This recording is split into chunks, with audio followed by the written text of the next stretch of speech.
Bonsoir à tous. Quand vous avez lu mon nom et mon titre sur le programme, Julie Narbet, directrice générale du Centre Pompidou, vous vous êtes sûrement dit « Tiens, elle fait partie du milieu de l'art ». Et d'une certaine manière, vous n'avez pas complètement tort. Centre Pompidou, milieu de l'art, intéressant ce rapport au cercle dès le début. Qu'est-ce que ça évoque pour vous, le milieu de l'art, et plus particulièrement le milieu de l'art contemporain? J'imagine que pour la plupart d'entre vous, le milieu de l'art, c'est un cercle très fermé, élitiste, qui cultive un certain entre-soi. On va voir des expositions, on va dans des galeries d'art, on va au vernissage, on se précipite chaque automne à la FIAC. Alors attention pour les initiés, ça ne s'appelle plus la FIAC, ça s'appelle Paris Plus. Retenez-le pour l'automne prochain. Je suis sûre que chacun d'entre vous dans la salle a fait l'expérience dans sa vie de se retrouver face à une œuvre d'art et de penser, tout bas ou tout haut, je ne comprends rien, ou alors ça ne sert vraiment à rien, ou pire, mais ce soir on va rester poli. Je vais vous faire un aveu, moi aussi, ça m'arrive encore.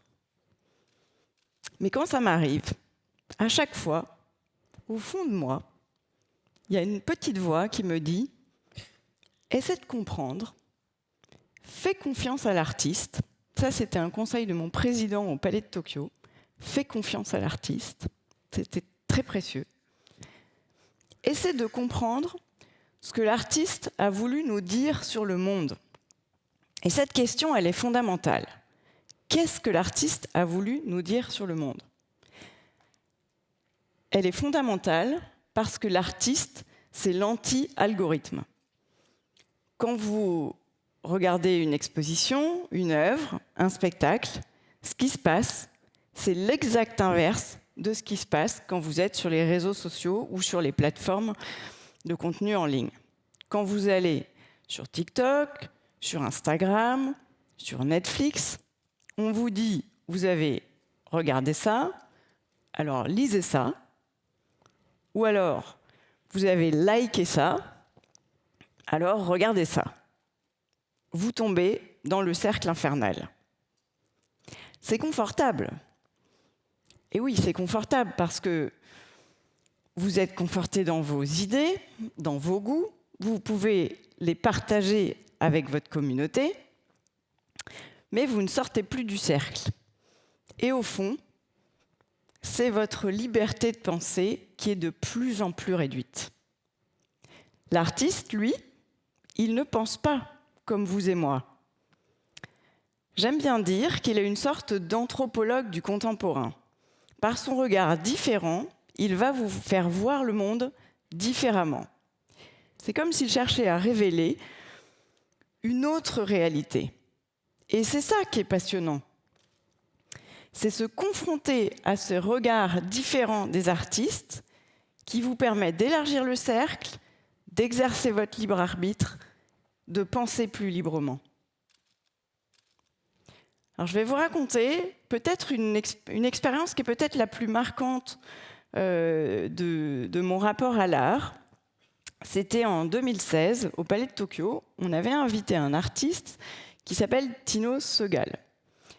Tino Sehgal, c'est un artiste qui n'est pas comme les autres parce qu'il ne fait pas d'œuvres matérielles.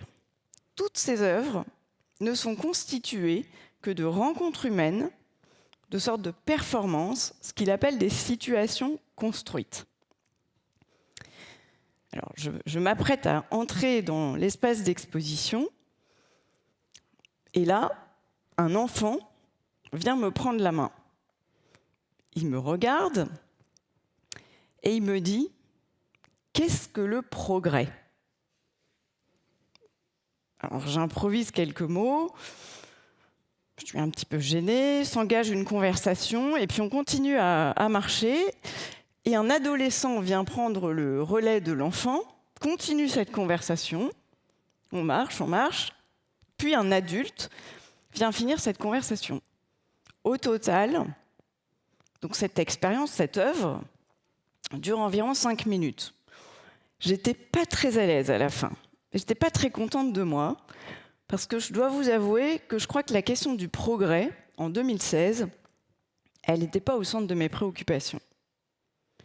Mais pensez-y, aujourd'hui, à l'heure des bouleversements climatiques qui font l'actualité tous les jours, évidemment que ma réponse, elle serait très différente. Ce serait peut-être plus pertinent.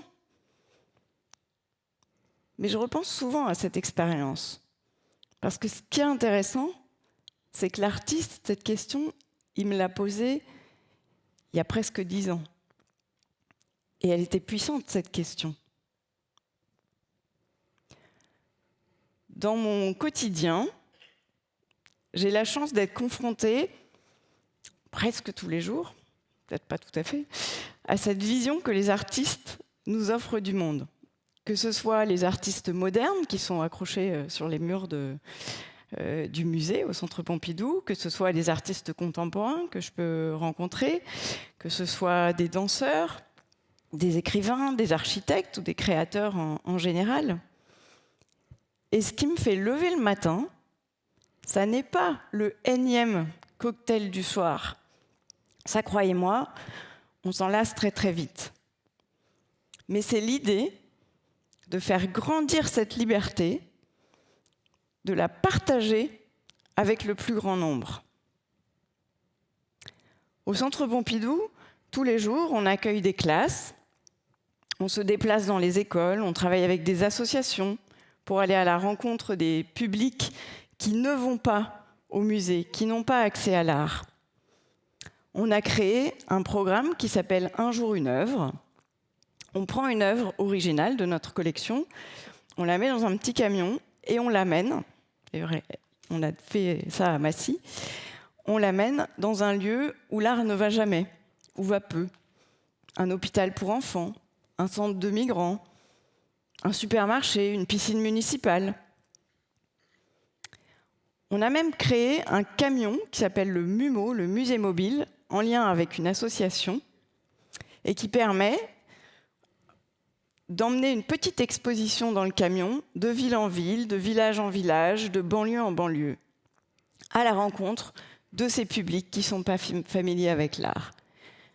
Et à chaque fois, ce que je me dis, c'est qu'on plante des petites graines dans chacun de ces visiteurs pour faire grandir leur liberté et pour faire des petits pas pour la démocratie. Vous l'aurez compris, ce qui m'anime, c'est 2 choses. La première, c'est protéger la liberté de création, la faire grandir, soutenir les artistes et le regard qu'ils nous apportent sur le monde. Et croyez-moi, cette liberté de création, même en France, elle est fragile et parfois, elle est remise en question.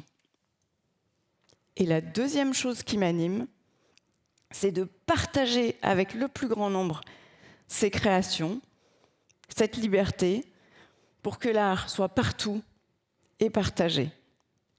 Laissez-moi vous raconter une dernière histoire qui m'est arrivée il y a quelques temps. C'était il y a 1 mois, au Centre Pompidou. On avait invité un artiste nigérian à faire une performance, rencontre, spectacle. C'était intéressant, d'ailleurs, on ne savait pas tellement comment qualifier cet événement. Il s'appelle Kudus Onikeku. C'est un danseur et chorégraphe de hip-hop. Je me dis, tiens, je vais emmener ma fille de 12 ans qui fait du hip-hop, ça va peut-être lui plaire.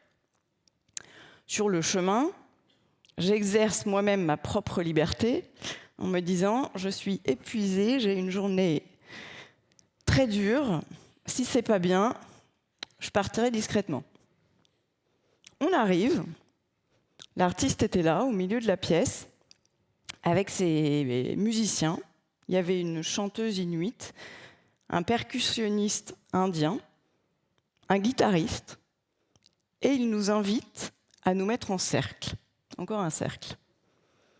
Alors, ce qui est amusant, c'est qu'on s'approche, et spontanément, les gens se mettent pieds nus comme lui. C'est quand même pas courant dans un musée. On se met tous pieds nus, en cercle autour de l'artiste. Il nous accueille, il nous explique qu'il est très heureux d'être avec nous, que rien que le fait qu'on se rencontre ce soir l'intéresse, qu'on va chanter, danser, écouter de la musique. On se laisse emporter par cet artiste, il nous invite à danser. La musique est forte, elle est assez lancinante, comme des rythmes chamaniques. On a passé presque 2 heures, complètement hors du temps, dans cette expérience à nul autre pareil, emporté par cet artiste si charismatique.